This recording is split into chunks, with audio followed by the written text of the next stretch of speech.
I've been told by the organizer to speak in English because people from other parts of India have come where they prefer to hear my speech in English. I've taken Swamiji's permission for that. And I would like to first of all compliment the Indian Cultural Academy Foundation for thinking of this topic, because this is at the root of our nation building. Know that India was for several centuries the richest country in the world. It was also a country which was in the frontiers of science. In Western world, they made all kinds of mistakes and they learned through their mistakes.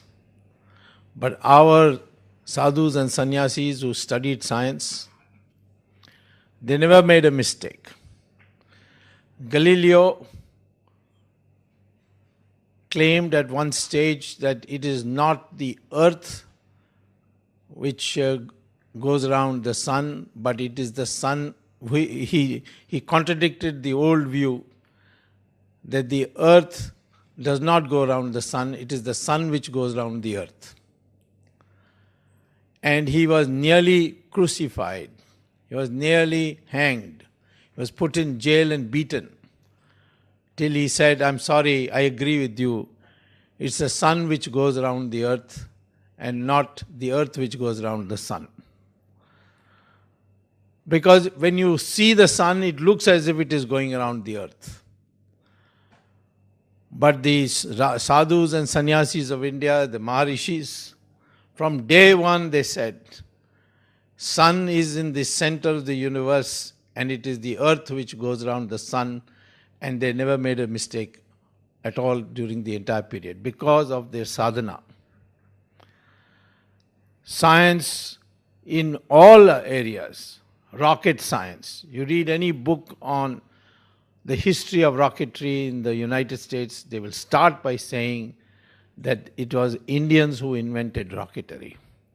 In fact, when the British fought the Indians in Coromandel Coast, rockets were used. Those rockets were picked up and taken to London, and it was duplicated. And then they brought an advanced version of the rockets to India. Calculus, physics, mathematics, all you could see, the great inventions before the Industrial Revolution, was done by Hindus in this country. We were known all over the world as Hindus. Even today, China in its official publication calls us Hindu-Go, which means Hindu Rashtra. I don't know how these left-wing secular people tolerate China calling us Hindu Rashtra.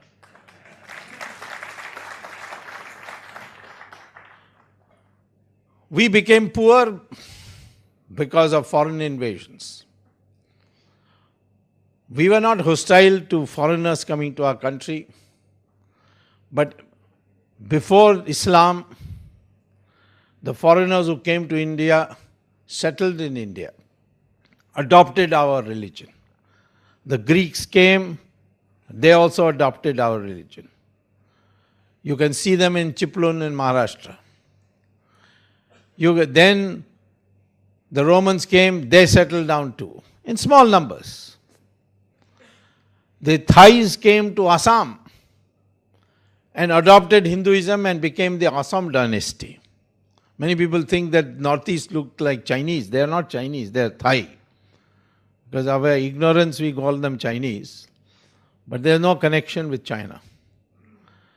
So, this country was hospitable to all. The Parsis came after Islam conquered Persia. We received them. The Shankaracharya of Dwarka was called by the Jada Rana in Sanjan where they landed, and he said, "What do I do with these people?"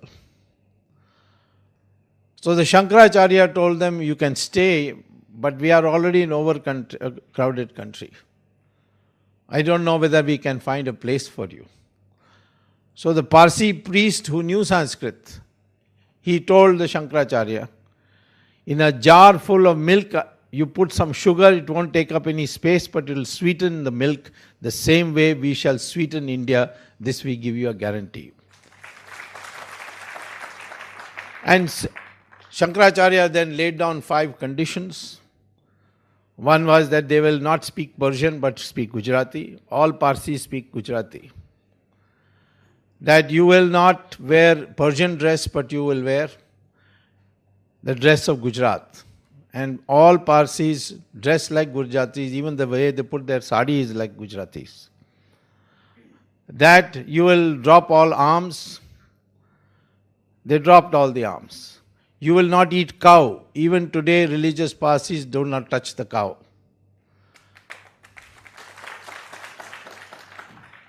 Today, there are only 60,000, 70,000 Parsis. They are in high positions. Chief Justice of the Supreme Court, Justice Kapadia. Commander-in-Chief of the Indian Army, Sam Manekshaw. Air Vice Marshal of the Air Force, Fali Major. Attorney General of India, Soli Sorabji. Has any Hindu ever held any grievance for this? Not at all. Because we accepted them and they accepted us. When the British left India, they told the Parsis, like the Anglo-Indians, will make a special provisions for you in the parliament. And they said, no, thank you. The Hindus have looked after us for 1,000 years. We don't need you. You go. We are quite comfortable with the Hindus. Our problems began with these violent invasions. In the beginning, we fought them and defeated them. We defeated them when the Caliph Umar sent, after conquering most of Europe, he sent the army to India and declared that now I am going to conquer Hindustan. When he came to the borders of Rajasthan, 2 dynasties, the Gujarat Prajapati and the Maharashtra and Andhra Chalukyas, they combined and defeated the Caliph, and so badly they were defeated, for 700 years there was not another caliphate. Today the new caliphate, ISIS, also is saying, we will invade India and conquer it and complete the incomplete chapter of Islamic history. Why incomplete? Because when the Muslims, Islam went to Persia and conquered Persia and drove out the Zoroastrians, who became Parsis in India, in 15 years they converted Persia into 100% Muslim. Mesopotamia and Babylon, which is now known as Iraq, in 17 years they converted into 100% Islam. Egypt, they converted 100% Islam in 21 years. Of course, the Christians went to Europe and took 50 years to convert Europe into Christian. But here, 800 years of Islam, 200 years of Christian rule through the British, and you are still 80% Hindu. What does it mean?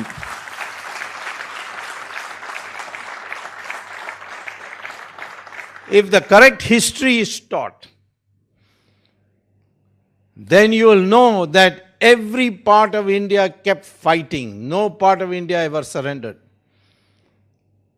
We know about Shivaji, but the valor of a loser also has been worshipped in our country. Rana Pratap did not win, but we remember his sacrifice, his courage. Rani Jhansi did not win, but she's a heroine because she fought. Subhash Chandra Bose later on did not win the war for us, but we remember his courage. Karnataka, Rani Chennamma. Tamil Nadu, Kattabomman. And sometimes we had dynasties which survived and defeated the Mughals.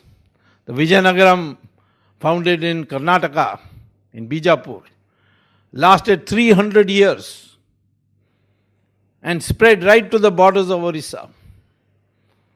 Had more territory under its control than the Mughals. But our history book,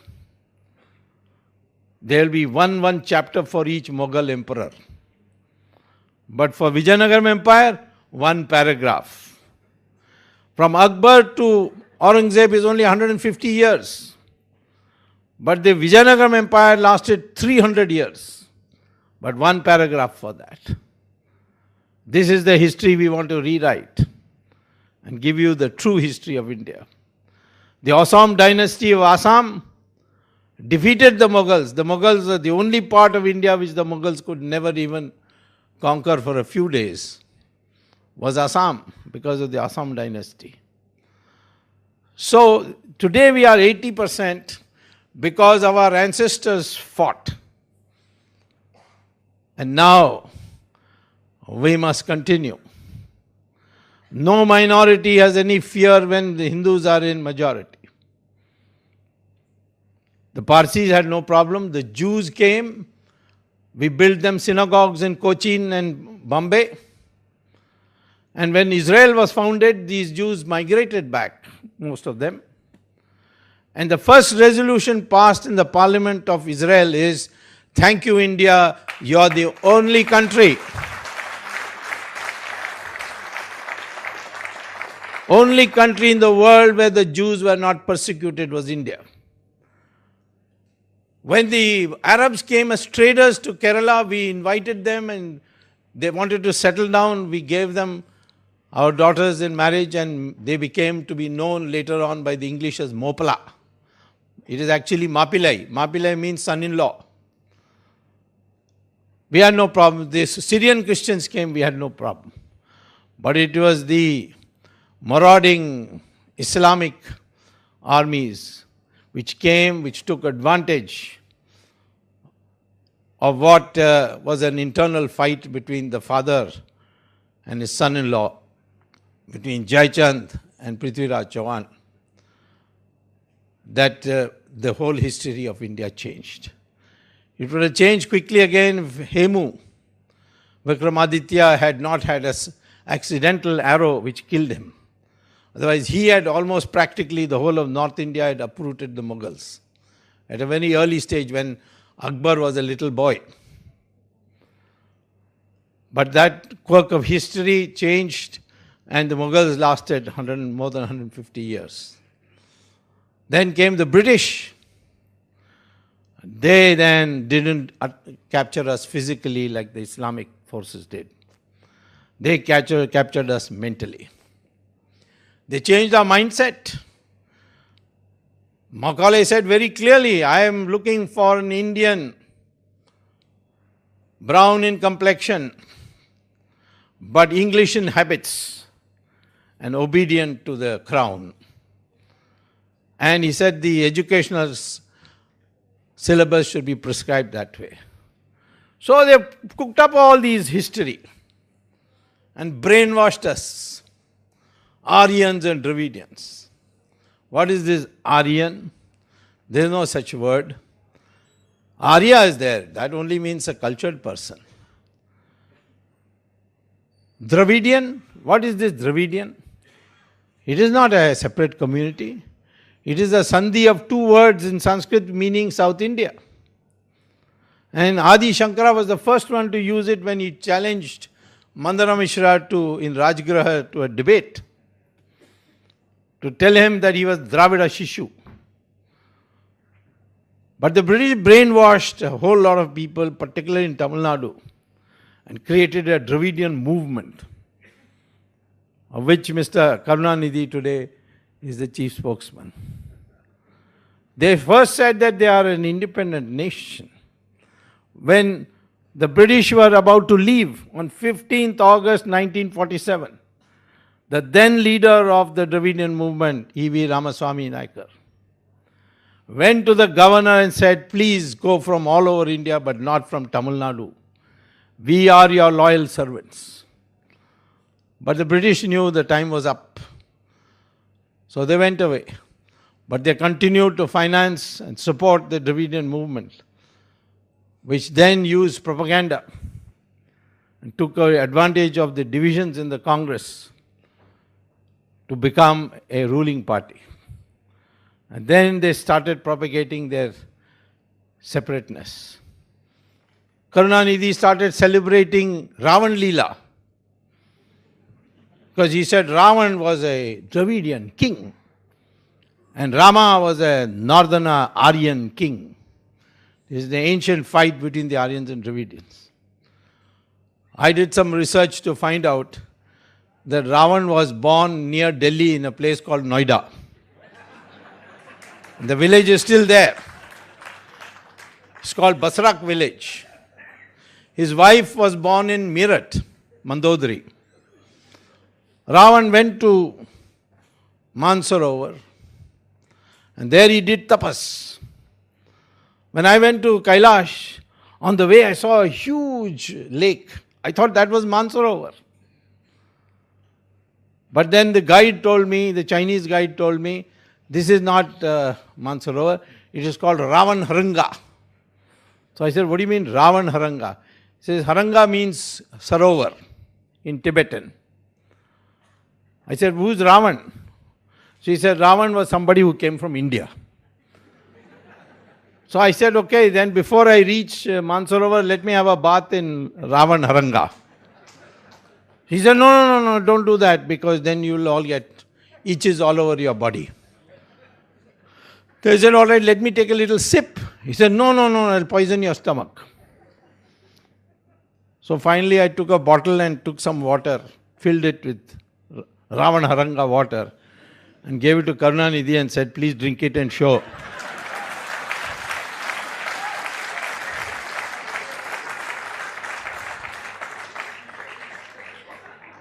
When I was fighting Ram Setu also, why did the Setu Samudram project was started by Sonia Gandhi and Karunanidhi in 2005? To break Rama Setu. As you know that after the coast of Ramanathapuram in the mainland of India, there is an island called Rameshwaram Island. Then that Rameshwaram Island, which is about 25 kilometers, there is a point called Dhanushkodi. That is where Rama did his tapas, seeking the Samudra Raja to part ways for him to go to Lanka. Of course, the Samudra Raja didn't listen. So that's why Rama took out his Agni Ban. And then scared, the Samudra Raja told him how to build a bridge. And Ram Setu was built there. And that's about 49 kilometers all the way to Sri Lanka. This part from Dhanushkodi to Sri Lanka, they wanted to cut through that. And Karunanidhi said to everybody, particularly to the Muslims, they broke Babri Masjid, we will break Ram Setu for you. He could not. Ram Setu broke him instead. When I was arguing in the Supreme Court once about Ram Setu, the name of Rama irritated Karunanidhi. He held a press conference and he said, who is Swami to call this Ram Setu? It was called by the British as Adam's Bridge. How can Ram Setu name be given? Was Rama an engineer? Which engineering college did he go to be able to build a bridge? Next day he fell ill. And quite ill also. So he had to be taken to hospital. And the hospital name was Ramachandra Medical Hospital.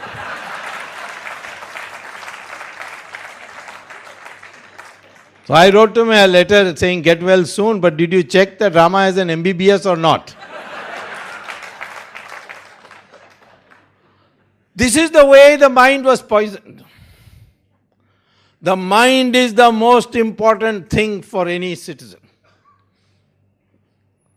Not numbers. Yes, number is good, but without mind, number is nothing. Not strength. Without mind, Strength is nothing. If there are 1,000 goats standing at one place and one tiger comes, who has got the numbers? The goats have got the numbers. But that one tiger is enough to scare those goats to run away in different directions. If they had the right mind, they would have surrounded the tiger and kicked him till he died. Because the goats have a very vicious kick which they can use. But their mind is of fright, so it runs away. The same thing is, many people used to ask me why Manmohan Singh, as Prime Minister, was not able to check Sonia Gandhi. He said she has no power, she has no post, and this man is Prime Minister. Why he cannot check her? I said it's all the mind. They asked me how. I said in a circus, in a cage, there will be 5 strong lions, very well fed. One thin, wiry ringmaster will walk into the cage, lock the cage, and then he'll give order. Climb up. All the lions will climb on the bench. Then he'll say, open your mouth. They'll all open their mouths. And he'll put his head turn by turn. Question is, why those lions don't kill him? Cut his head off. Because when they are small, they are brought up this way. Obey. And therefore their mind is prepared for obeying. Get a command, obey. In Sanskrit, the word for lion is Singh. So Manmohan Singh is also a circus Singh. He obeyed Sonia because that is the way he is brought up. Today when I say Hindutva, I am talking of the mind. What is Hindutva? Translated means Hindu-ness. The quality of being a Hindu. What is the quality of Hindu? Our relationships. I regard my father and mother as almost equal to God. I look after them. In their old age, if they want to stay with me, I'll welcome them. In the Western world, do they have that? They don't have it. Once the children become adults, they go away.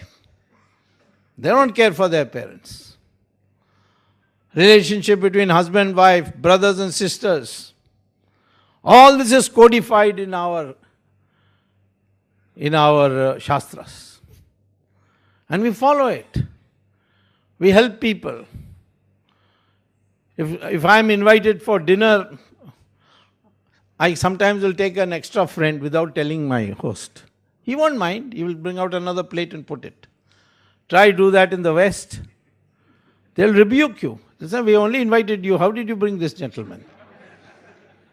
It's a different relationship.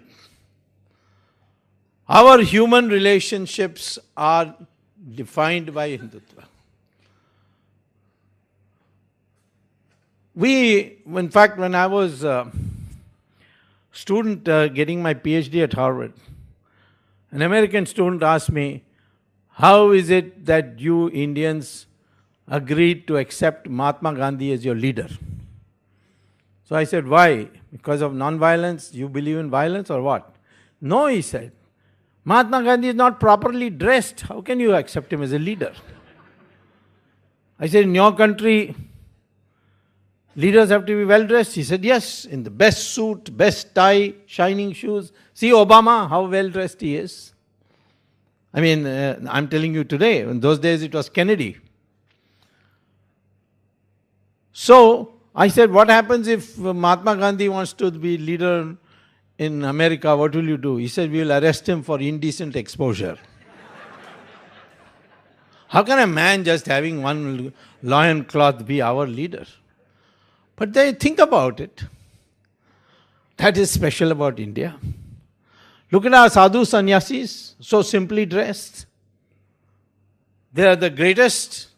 We respect them no end, but they are not dressed like the Pope, whose satin gown, diamond necklace, ruby necklace, sapphire necklace, even his topi has jewels in it. Go to Makkah and see the Maulana there, how well dressed they are. But not us. In our system that we had designed of social structure, the Hindutva structure of society, of Varna, where is the wealth there? Right at the bottom. Wealth does not decide the social structure in Hindutva. Highest in the country is the learned person who has no property, who has no house, has a small hut. He has no weapons. He was called the Rishi or the Brahmin. It was not necessary he should be born in a Brahmin family to become a Brahmin. He must follow the discipline of being a Brahmin. Learning, simplicity. If it was birth-based, then how do you explain Vishwamitra, who became the Rishi of Rishis? He was born in a Kshatriya family. How do you explain Veda Vyasa, who wrote the Mahabharata, was a great Maharishi? His mother was a fisherwoman. Kalidasa, who cut wood, branches of trees in the forest, became the greatest poet we produced. Same thing with Valmiki. The Dalits claim him. He became Maharishi and wrote the Ramayana. It had nothing to do with birth. It had to do with discipline. Today, that is all broken down. But there is no difference between any of us. If you take the DNA test, which is now the conclusive test for deciding whether we are one people or not, you find from North India to South India, East India to West India, the DNA of all Indians the same. Go to the Cambridge University Journal of Genetics, you will see it. Mysore University's research departments, microbiological department of genetics. All over the world today, wherever study is being done for DNA, they say Indians are all of one DNA. Hindu, Muslim, they are also. That means what? It means the Muslims' ancestors were Hindus. Are the Muslims ready to accept? Privately they accept. But they are afraid of the mullah. One day Farooq Abdullah told me, my ancestors were Saraswat Brahmins. I said, why don't you publicly say that? He says, are you mad? The mullah will kill me. That is the truth today. You want national integration through Hindutva? Let the Muslims accept that their ancestors are Hindus, that they belong to this country, that we are one culturally, even if we are different religiously, we'll become one. But the problem is, over the years, the Muslim mind has been prepared to think of themselves as the international community. An example is this. One of our most friendly countries in the world is a country called Israel.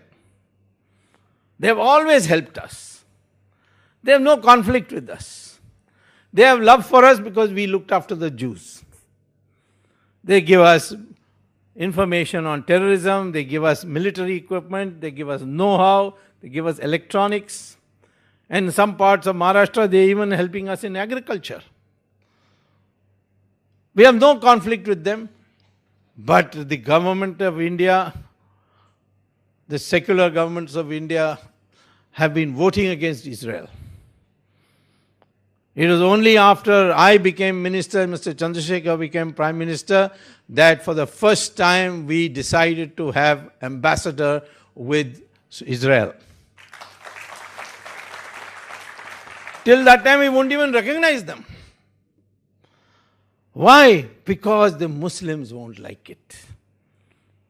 And do those Muslims support us on Kashmir? No. Hamas, do they support us? Which Arab country supports India? They support Pakistan because of that international outlook. So you want national integration today? Identify yourself with this country. The Muslims do belong to this country. We cannot say they are foreigners. Some mad fellows may think that they are the children of Ghazni and Gori. But the DNA doesn't support it. Even here in your Maharashtra, there was a movement some time ago of Raj Thackeray saying that UP walas, they have come here and stolen all our jobs, and the UP taxi driver now, all taxis are in the hands of UP walas. So I asked a friend of mine, can you get me a sample of Raj Thackeray's hair? Because DNA can be tested by hair also. So he said, I go to the same hairdressing saloon as Raj Thackeray, I'll give it to you. So one day he got me a bottle of his hair. Then I went to a UP taxi driver in Bombay and gave him 100 rupees. I said, can I cut a little of your hair? He thought I was mad, but for 100 rupees he said, le lo. I had it tested. They are both the same DNA. I declared it about 3 years ago. I declared it on the public platform that Raj Thackeray's DNA is the same as the UP taxiwala. It means that he also came from UP. Why these divisions have been created? They're all artificial. You want national integration. Trace your roots to the... I don't want you to be Hindu religion. Hindu religion means Hindu Upasana Paddhati. Hindu Dharma means code. It's a different thing. Hindutva means having those values. So if you do that, that is the way to do it. People say, no, many religions and cultures have contributed to us. Now, Ganga flows, lots of rivers flow into it, you see, and merge into it. But the name of Ganga does not change. It remains Ganga right to the end. So we are Hindus. If you don't like the word Hindu, then use Hindustani. Hindustan is a land of Hindus plus those others who accept that their ancestors are Hindus. That is the meaning of Hindustan. Then what about Bharat? Bharat is a republic. It's a name of a king. India is a republic, a democratic republic. It has a constitution. There is a rule of law. And there is a concept of citizenship. So Bharatiya means citizenship. Hindutva, Hindu means identity. There's a difference. The Americans say American identity is a white, Anglo-Saxon, Christian, English-speaking population. That's what they say. The Professor Samuel Huntington's famous book is there, Who We Are. So somebody asked him, he was at Harvard University, and somebody asked him, how can you say this when there are Buddhists here, there are Hindus here, there are Muslims here? How can you say that the identity is this? He says that is the identity on which this country is founded. Muslims, Christians and all others are citizens of America. They are US citizens. And the same view is now being expressed by Cameron, Prime Minister Cameron of Britain, who said that Britain is a Christian nation. No secular person is objecting to it, because he's a white man, so how can you object to it? But when the BBC asked him, how can you say it's a Christian country? We have got many Hindus here, we have got many Jews here, we have got Muslims here. He said, that is true, they are citizens. They are welcome citizens. But the identity of England is that it's a Christian nation. So if today you want to identify, it's very easy for India. Because there is no difference between any of us, we have the same DNA. and we are one people. If that comes into the mind of every Indian citizen, that for certain purposes I may have differences. I may be a Brahmin because I am pursuing knowledge, but I am following the discipline of a Brahmin. I am a Kshatriya because I pick up the gun to defend the country. I am a Vaishya because I produce wealth for the country. I am a Shudra because I am tilling the land to produce food for the people.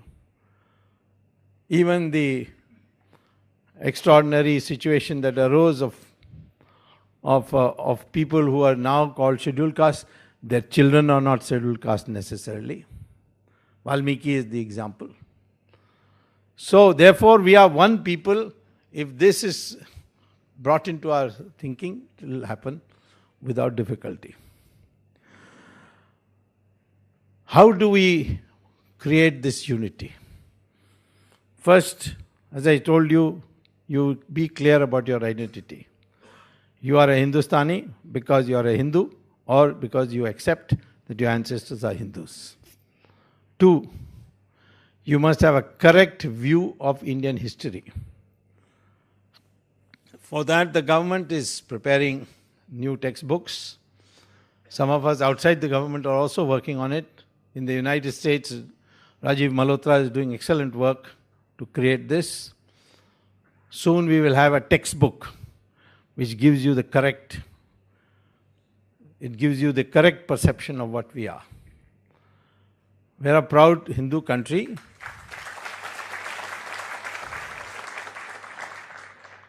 We must now integrate ourselves. For the time being, English can remain because it's an international language. German is a luxury. But English is not because of England, but because of America. America had a choice in their formulation of the Constitution between German and English. They took a vote, and by one vote, English was preferred. And because America is now a world economic power and a world educational power, therefore English is important as an international language. We have to learn it. But there is one language which is which has common vocabulary in all Indian languages. Larger proportion, smaller proportion. And that's called Sanskrit. And the BJP has decided we'll bring Sanskrit. Even Tamil has 41% words common to Sanskrit. Even on this I had a quarrel with Karunanidhi once. He said, no. I said, take out the dictionary, I'll count for you. I counted 10 pages and counted the Sanskrit words in it. Anubhavam, Kirti, all this is there in Tamil. And Bhayam, like Bhai you have, Bhayam.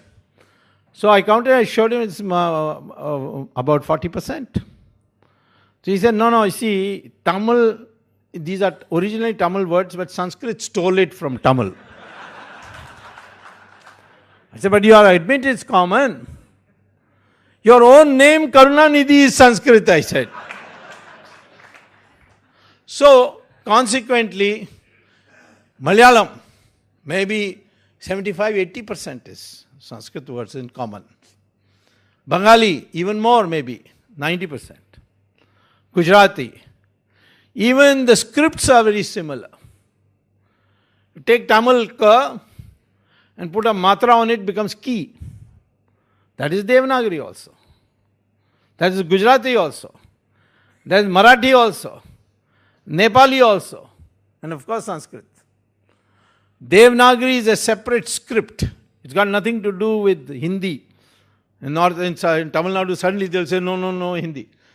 I've said that every signpost, every milestone in the roads, in the highways, in the railway stations must have the name of that station or that place in Devanagari, not in Hindi. Devanagari. In the middle, they wouldn't allow it. They used to put black paint on it. But now it has come back. And just like you saw 71% in Kashmir voting for BJP, you will see 80% in Tamil Nadu voting for BJP.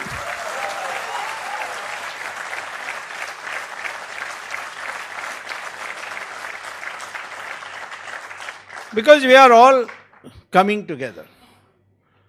And the new generation that is coming, they feel that why should I be restricted to Tamil Nadu? I want to go and earn some good job, get a good job in North India where I don't know Hindi, I'm in great difficulty. So people want to learn Hindi. They made a big hoo-ha about BJP as soon as came power, started introducing Hindi lessons in All India Radio in one channel. Big hullabaloo was created. This is imposition of Hindi. How can one channel be an imposition? Don't listen to that channel, go to some other channel.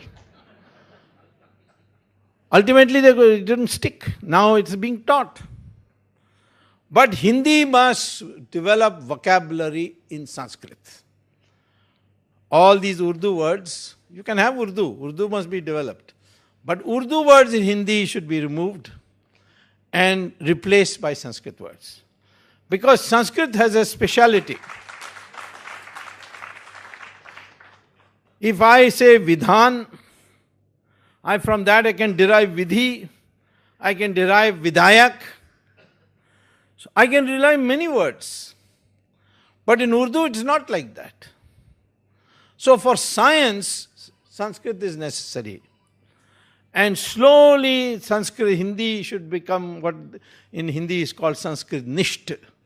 That is, go on becoming Sanskritized. And one day it will become Sanskrit.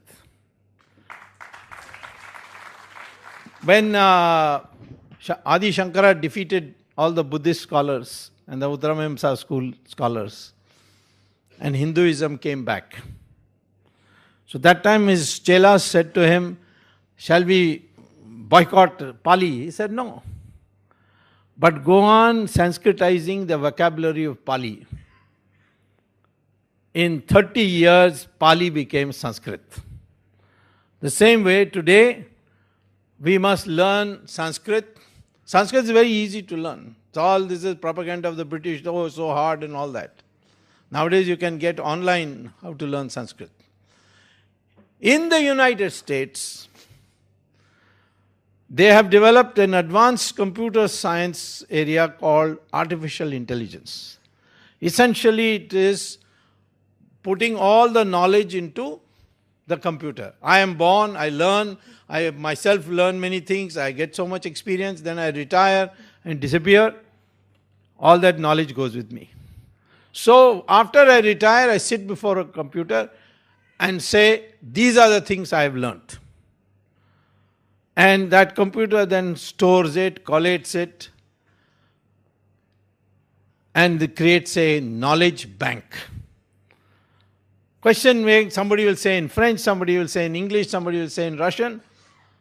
How do we convert all this into a single language? And they did research. And if you go to Google today and write Sanskrit in artificial intelligence, you'll get everything. So NASA did studies for 18 years. And then in 1967, in the Journal of Artificial Science Intelligence, Professor Riggs wrote an article, No Need to Discover a New Language. There is one language which is completely in synchronization with computers, and that is Sanskrit, and Sanskrit has been adopted. Today it is compulsory to learn Sanskrit before you do artificial intelligence. British schools have started teaching Sanskrit because they say reciting of Sanskrit shlokas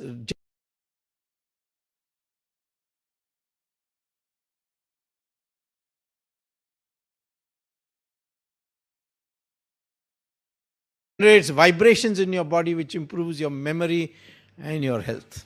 This is British schools. That also you can see in Google.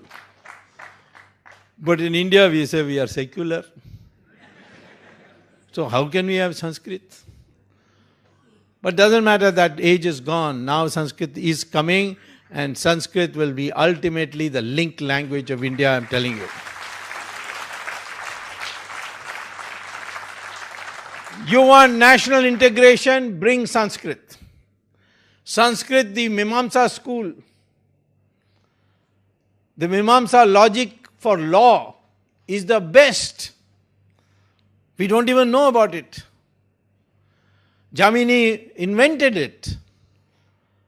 So Sanskrit today will make you have a single language for all courts. Maybe not now, maybe 50 years, maybe 75 years. But ultimately, it should become the language of instruction. University education in Sanskrit. Of course, you will know English because you have to go for international conferences. I don't know whether English will still be that important. The rate at which India is growing, this is called India's century. You know why it is called India's century? Because we are today, everything is knowledge. No more physical labor. It is no more financial capital. It is innovation. What is an internet? It is not capital and labor. It is an innovation. You have discovered something. Today, the Western world says developing intelligence means what? It means not only cognitive intelligence, mathematics, physics, etc., that's cognitive, but emotional intelligence. How to be a cultured person, how to talk in a way that you persuade the other person. Moral intelligence, how to carry out your activities without being immoral. Social intelligence, how to pursue your career without doing social wrong. You can have a factory and put smoke into the air, make a big profit, but the society will die of tuberculosis. That is antisocial. Similarly, they have now developed an area of intelligence in America which we knew long years ago and now forgotten, called spiritual intelligence. And what is spiritual intelligence? That the Brahmand, or what is called as cosmos in English. Cosmos has all the knowledge that you can ever know, or you have known in the past or will know in the future. It's all there. But how do you access it? For that you develop by meditation you develop your mind. You develop what is called, the Americans now call, as the neural Wi-Fi. You connect to that and you will get all the knowledge that you want. So spiritual intelligence, our rishis knew long time ago. But now the Americans are going to teach us. Americans are going to teach us yoga. Americans are going to teach us Sanskrit. Americans are going to teach you how to be happy also, because now they are learning from us. I went to Sri Ravi Shankar's ashram and I found large number of foreigners, all very, very rich. I said, why you come? He said, we want to be happy. I said, but you have so much money, you should be happy. They said, no, money doesn't give us happiness. But we have found in India, these gurus know how to develop happiness mode. And that is there in the Gita. What does Gita say? That you have only freedom of action. But the fruit of that action is not your freedom, is not your right. That I will decide, Krishna says. So you may get it in different forms. Sometimes without doing any work, you may get something. Sometime after doing a lot of work, you will get nothing. That is there in the Gita. You may get a good job and a bad wife, or a good wife and a bad job. That is the balance that we, in our Hindu theology, advocate. So, these are things on which you come. We have, therefore, national integration. The only way to do it, the only cement that exists is Hindutva. The day we adopt Hindutva, national integration will be easy to achieve.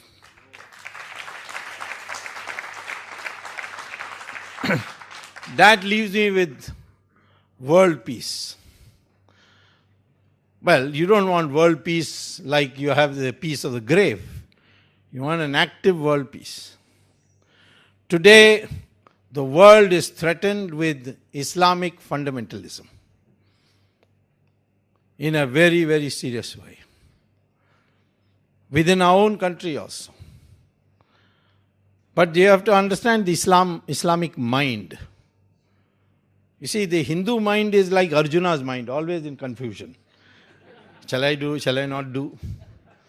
But if you read our Itihasa, you will never have any problem. When Rama hid behind a tree and made Sugriv wear a mala and then killed Bali, while dying, Bali said to Rama, "You were supposed to be a Kshatriya, and like a coward you hid behind a tree and killed me. Where is your morality? Should have come before me, fought like a man." So Rama said, "Who are you to teach me morality? You stole Sugriv's wife. You took away his kingdom. Morality is only between two moral individuals, not between an immoral and a moral person."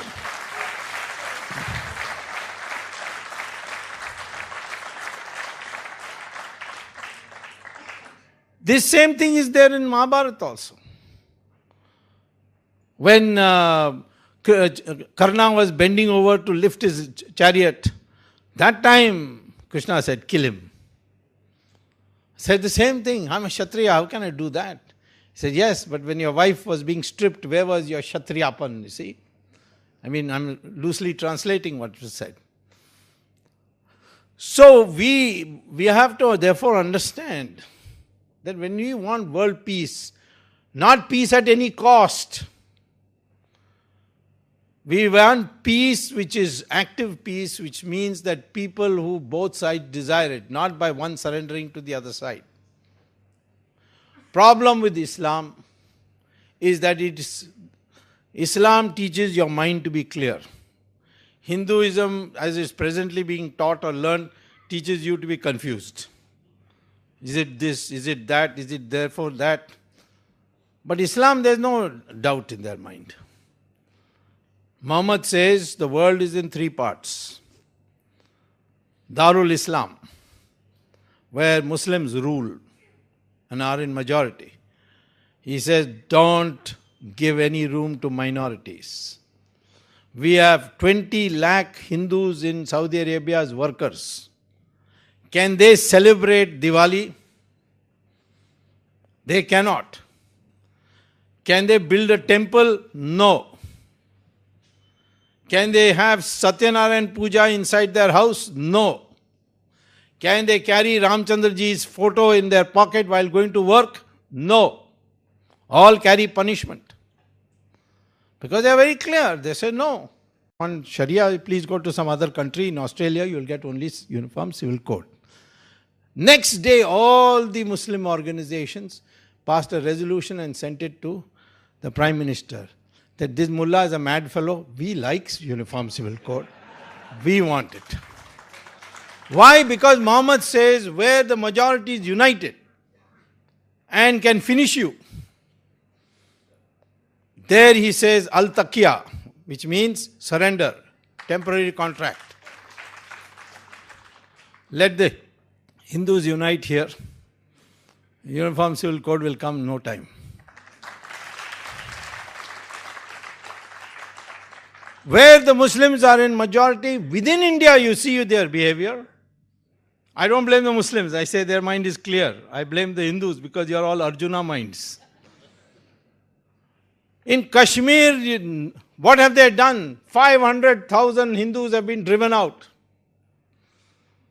Does any Muslim leader say, condemn this? No. But it is allowed. Nobody is taking notice of it.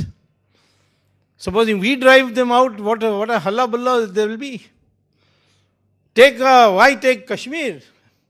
Take Mallapuram, the district. You can't sell, no Hindu can sell his property to another Hindu in Mallapuram. He has to sell it to a Muslim. And their Jamaat will provide the buyer also. He'll give a good price also. So, when they are in majority, there is no question of any accommodation with any minority. And when they are in a minority and you are a confused bunch, then they will go on demanding. Otherwise, they will adjust. When the UPA, the secular government of India, was in power, how many people voted in Kashmir? 30%.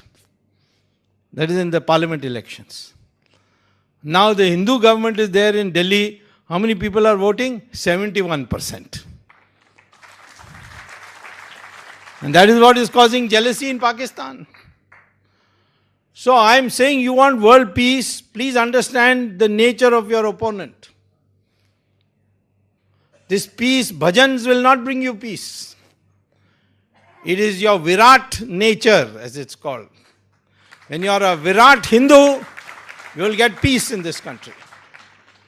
And that is there for all to see. Look at Assam. Such a lot of infiltration. Now, you can't stop them because they will bribe the BSF people and come in. And they have changed the composition in Assam. Now, I went to Assam and the press asked me, what should you do? I said, send them all back. They said, no, it can't be done. I said, why not? If it can't be done, then ask for Bangladesh to give compensation. This is under what law? I said, under this law, that the British in June 1947 passed a bill, Indian Independence Act of 1947. What do they say? Those Muslims who cannot live with Hindus, or will not live with Hindus, or don't want to live with Hindus, for them we have to create a new nation, carving territory out of India. The partition of India is there in the Indian Independence Act of 1947, House of Commons. And it says, for them we are creating a separate country.